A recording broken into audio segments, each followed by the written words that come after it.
All right, welcome back, 8th graders. So I already know that you guys are definitely ready for you guys' vacation tomorrow, and I am too, obviously. But I wanted to give you guys a little help because you guys are going to have some holiday homework.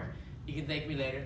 And so this holiday homework is obviously going to have a couple of questions that say, write a slope-intercept equation using a graph. Now, this graph is already made for you, just like the homework is already going to have a graph that's made for you. Now, you know what a y-intercept equation is supposed to look like. Y is equal to some number that we're calling m, and this is the slope, times the variable x, plus another variable that's called b, and this is the y-intercept. You have to find a number for slope, and you have to find a number for b. So there's a couple different ways that you can make this equation. I'm going to start with the easiest variable to find. I'm going to find b. So I'm going to help you find this variable here, and this is the y-intercept. So you want to find that one first because it's easy. Here's all you need to do. You look at your line that's graphed on the xy coordinate system. Bam! There it is. You found the y-intercept. You're done. You just found the variable b. The variable b is wherever your graph crosses the y-axis. So if the y-axis has the graph crossing at the number 2, this is the y-intercept. How easy is that, huh? So, the next thing you probably want to find is the slope, because it's the only thing left. So the next thing you have to find is this variable right here. So this is where you're going to find the slope now. So you want to find that slope. Now there's a couple of different ways you can do this. You can go ahead and look at your graph and say, okay, let me pick some points here. I want to pick this point here, and I want to pick this point here. But you're probably thinking, but Mr. Gonzalez, I don't know what that point is. Well, you're going to have to go ahead and say, let's see here. 1, 2, 3 to the right. So this is where x is equal to 3. Let's see here.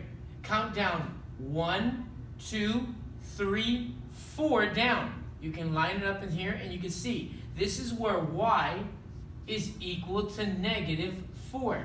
So you can say, oh, well, this will be my x number 1, and this will be my x number 2.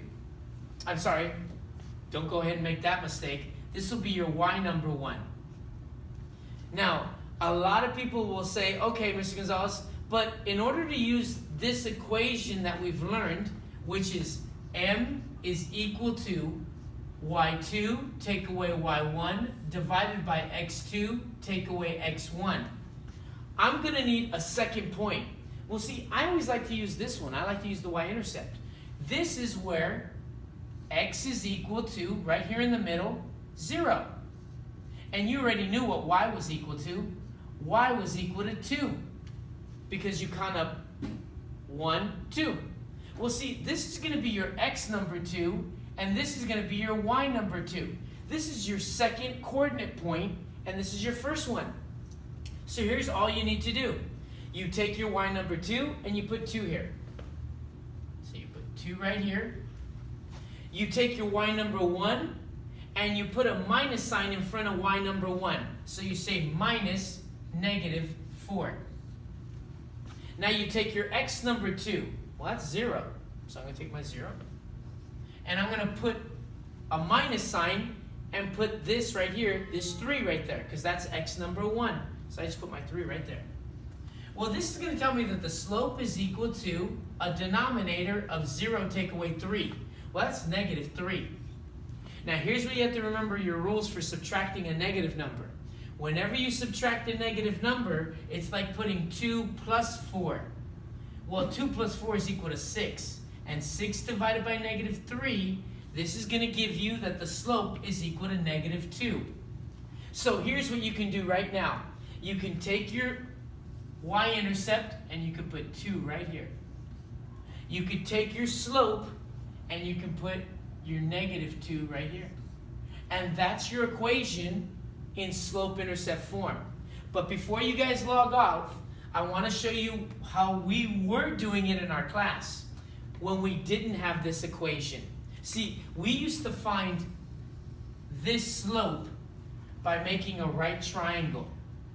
And we would make this right triangle and we'd say, okay, my line is going down from the left side to the right side, and because it's going down, I already know that my slope is going to be negative. So let me count right here with you and say, okay, let's see what the run is. See, because slope is also equal to rise over run. And so let's see what my run is if I count. If I count here, I'm going to say 1, 2, 3. Right there, can you see? So that's equal to 3. And let's see what my rise is. But since I'm going down, I'm going to count 1 down, 2, 3 down, 4 down, 5 down, 6 down. Well, isn't negative 6 divided by 3 still going to equal